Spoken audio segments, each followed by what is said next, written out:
نبی کریم صلی اللہ علیہ وسلم کی طرف سے 3 قسم کے جانوروں کی اجازت ہے، ایک اونٹ، دوسرا گائے اور تیسرا بکری۔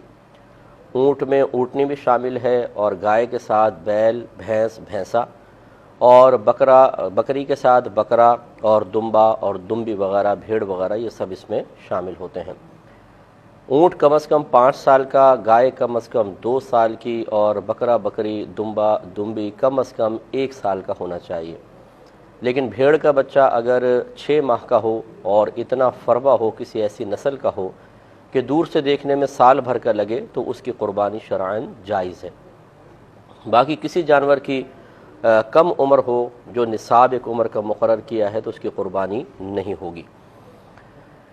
یہ بھی یاد رکھیں کہ جانور کا عیب سے پاک و صاف ہونا ضروری ہے، تو جب بھی آپ جانور خریدنے کے لیے جائیں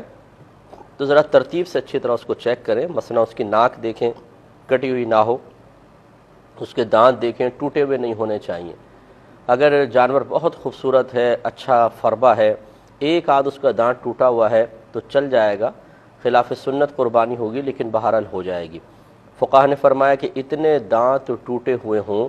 کہ خود چارہ نہ چبا سکتا ہو تو اس جانور کی قربانی نہیں ہوتی۔ اس کا مطلب ہے 1-2 دانت اگر ٹوٹے ہوں تو قربانی ہو جائے گی، لیکن خلاف سنت ہے۔ تو کوشش تو یہ ہونی چاہیے کہ تمام دانت مکمل ہوں، لیکن پھر بھی اگر ایک آدھ ٹوٹا ہوا ہے تو کوئی بات نہیں۔ اسی طرح زبان کو چیک کریں، کٹی ہوئی نہیں ہونی چاہیے۔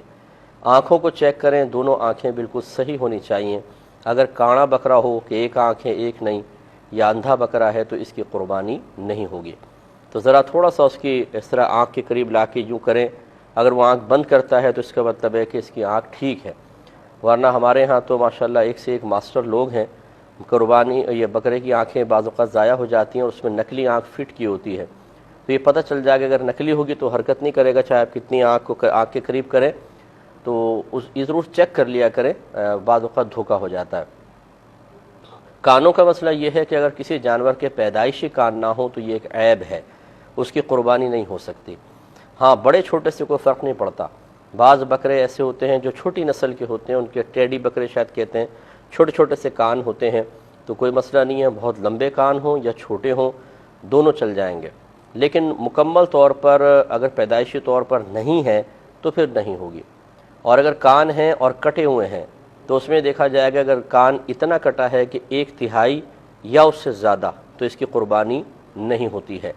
مثال کے طور پہ 3 انچ کا کان ہے اور 1 انچ کٹا ہوا ہے تو یہ 1/3 1/3 جو ہے وہ کٹا ہوا کہلائے گا، یا اس سے زیادہ ہے تو اس کی قربانی نہیں ہوگی۔ لہٰذا اس سے کم کٹا ہوا ہے تو ہو جائے گی۔ بعض اوقات ایسا ہوتا ہے کہ جانور بہت ہی اچھا ہوتا ہے اور تھوڑا بہت کان میں کچھ خرابی ہوتی ہے، یا جیسے یہ ریوڑ کے ریوڑ لے کر آتے ہیں تو بطور نشانی بعض اوقات کان میں سوراخ سے کر دیتے ہیں چھوٹا سا، تو اس کی قربانی ہو جائے گی، اگرچہ خلاف سنت ہے، مکروہ قربانی ہے، لیکن وہ کراہت اتنی زیادہ نہیں ہے کہ خرابی پیدا ہو، بہت زیادہ خرابی پیدا ہو، تو ایسے جانور کی ہو سکتی ہے۔ لیکن اچھا ہے کہ پورا کان ثابت ہو تو بہت ہی بہتر ہے۔ اس کے بعد سینگ چیک کر لیں۔ سینگ میں اور کانوں میں ایک بنیادی فرق یہ ہے، اگر پیدائشی کان نہ ہو تو قربانی نہیں ہوگی، لیکن اگر پیدائشی سینگ نہ ہو کسی کے تو قربانی ہو جائے گی، اس کو عیب نہیں شمار کیا گیا، کیونکہ سینگ ایک اضافی چیز ہے اور کان باقاعدہ ایک جسم کا عضو ہے، ایسا جو عضو ہے کہ جس کی وجہ سے حسن پیدا ہوتا ہے اور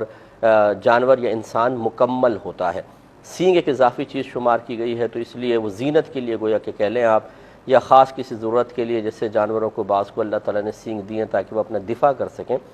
تو خلاصہ کلام یہ ہے کہ پیدائشی سینگ نہ ہو تو ہو جائے گی۔ اب اگر سینگ ٹوٹ گیا، مثال کے طور پر ٹوٹا ہوا ہے، تو یہ دیکھا جائے گا اگر جڑ سے ٹوٹا ہوا ہے تو پھر اس کی قربانی نہیں ہو سکتی، چاہے ایک ہی ٹوٹا ہو۔ ہاں، اگر جڑ سے نہیں ٹوٹا، اوپر سے ٹوٹا ہے تو اس کی قربانی ہو جائے گی، مگر خلاف سنت ہوگی۔ تو بعض اوقات یہ ایسا کرتے ہیں کہ جانور کے سینگ کاٹ کر اور اوپر سے اس کو گھس دیتے ہیں، گول سینگ کر دیتے ہیں، تو ایسے جانور کی قربانی بہرحال ہو جاتی ہے، اور بکثرت ایسے جانور منڈی میں آئے ہوتے ہیں، خصوصاً گائے وغیرہ جو ہیں وہ اس طرح کی ہوتی ہیں، تو ان کی قربانی ہو جاتی ہے لیکن خلاف سنت ہوگی۔ اگر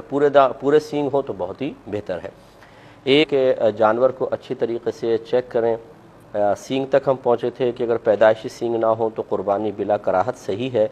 لیکن اگر اوپر سے ٹوٹے ہوئے ہیں تو پھر یہ دیکھا جائے گا اگر جڑ سے ٹوٹے ہوئے ہیں تو قربانی نہیں ہو سکتی، اور اوپر سے ٹوٹا ہوا ہے تو یعنی تھوڑا بہت جھڑ جاتا ہے یا کاٹ کے اس کو جیسے گھس دیا ہے، گول کر دیا گیا ہے، تو اس کی قربانی ہو جائے گی، لیکن خلاف سنت ہوگی۔ اور دم وغیرہ چیک کر لیں، بعض اوقات دم کٹ چکی ہوتی ہے اور اس کو جوڑا گیا ہوتا ہے ریلائٹ وغیرہ سے، یہ ذرا چیک کر لیا جائے۔ اس کے علاوہ اگر تھن والا جانور ہے، مثلا بکری ہے، تو دونوں تھن درست ہونے چاہیے، اور گائے ہے تو کم از کم 3 تھن صحیح ہوں۔ ایک اگر خراب ہو تو اس کی قربانی ہو جائے گی، خلاف سنت ہوگی لیکن ہو جائے گی۔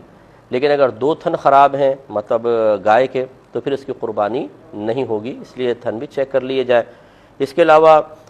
چلا کر تھوڑا سا دیکھ لیں جانور لنگڑا نہ ہو۔ ویسے تو اتنا لنگڑا جانور کہ خود چل کر قربان گاہ تک پہنچ سکے، چارہ کھانے کے لیے جا سکے، اس کی قربانی جائز ہوتی ہے، لیکن مکروہ ہوگی، کہ لنگڑا ہے مکروہ ہوگی۔ لیکن اگر اس سے زیادہ ہے، جیسے ابھی بتایا کہ چل ہی نہیں سکتا ہے، وہ بالکل ایک ٹانگ اٹھا کے کھڑا ہو گیا ہے اور اس کے لیے چلنا دشوار ہو گیا ہے، تو یہ ایک بڑا عیب ہوتا ہے، اس کی قربانی نہیں ہو سکے گی، تو ذرا چلا کر دیکھ لیا جائے، بہت ہی اچھا ہے۔ تو یہ کچھ عیوب اور نقائص اچھی طریقے سے چیک کر لیے جائیں۔ اب مثال کے طور پہ بعض اوقات ایسا ہوتا ہے، ہم جانور لے کر آتے ہیں، گاڑی میں چڑھاتے ہوئے یا گاڑی سے اتارتے ہوئے جانور بدک جاتا ہے، پریشان ہوتا ہے، اور اس میں اس کو چوٹ لگ جاتی ہے، بعض اوقات کھال چھل جاتی ہے، تھوڑی چر جاتی ہے، بعض اوقات کھر اس کا تھوڑا سا اکھڑ جاتا ہے، ٹانگ میں چوٹ لگ جاتی ہے جس سے وہ تھوڑا سا لنگڑانے لگتا ہے۔ تو یاد رکھیں کہ اگر گھر میں آئے اور یہ چھوٹے موٹے عیب پیدا ہوئے تو اس میں کوئی حرج نہیں ہے، غنی ہو یا فقیر وہ آرام سے قربانی اس کی کر سکتا ہے۔ لیکن اگر اتنا بڑا عیب پیدا ہو گیا کہ جو قربانی کی راہ میں رکاوٹ ہے، جیسے پورا کا پورا جڑ سے سینگ ٹوٹ گیا، اتنا لنگڑا ہو گیا کہ چل نہیں سکتا ہے، یا آنکھ پھوٹ گئی خدا نخواستہ جانور کی، تو ایسی صورت میں اگر وہ غنی ہے یعنی مالک نصاب ہے تو دوسرا جانور لے کر آئے گا، اس کی قربانی نہیں کر سکتا۔ اور اگر شرعی فقیر تھا اور اس نے بیچارے نے ہمت کر کے جانور خریدا تھا، تو چونکہ شرعی فقیر پر قربانی کا جانور قربانی کی نیت سے خریدتے ہی اس خاص جانور کی قربانی کرنا اس پر واجب ہو جاتا ہے، لہذا اس کے لیے لازم نہیں ہے کہ دوسرا لائے، یہ اسی کو قربان کر سکتا ہے، اللہ تعالیٰ قبول فرمائے گا۔ یہ ہے کہ یہ اس وقت ہے کہ جب آپ ذبح کرنے سے پہلے یا قربان کرنے سے پہلے عیوب و نقائص پیدا ہوتا دیکھیں، تو یہی مسائل ہیں۔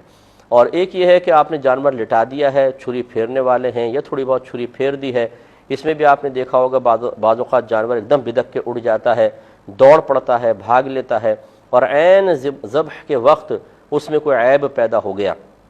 مثلا اچھلا بہت ایک دم چھری پھیرتے اچھلنے لگا اور اس سے سینگ ٹوٹ گیا مثال کے طور پر، تو چاہے یہ غنی ہو یا فقیر، اس جانور کی قربانی دونوں کے لیے شرعاً جائز ہے، کہ بوقت ذبح جو عیب پیدا ہوتا ہے وہ معاف ہوتا ہے، کہ اب بالکل آخری وقت ہے تو اس کے لیے اس کی قربانی دونوں کے لیے شرعاً جائز ہے۔ ہاں اگر کوئی بہت مالدار آدمی ہے، صاحب استطاعت ہے اور صاحب ہمت بھی ہے، دل بڑا ہے، تو اگر وہ اس جانور کو کہے کہ نہیں، چاہے یہ قربانی کے وقت میں اس کو نہیں قربان کرتا، دوسرا لاؤں، تو یہ نور علی نور ہے، اللہ تعالیٰ اس کو مزید برکات سے انشاءاللہ نوازے گا۔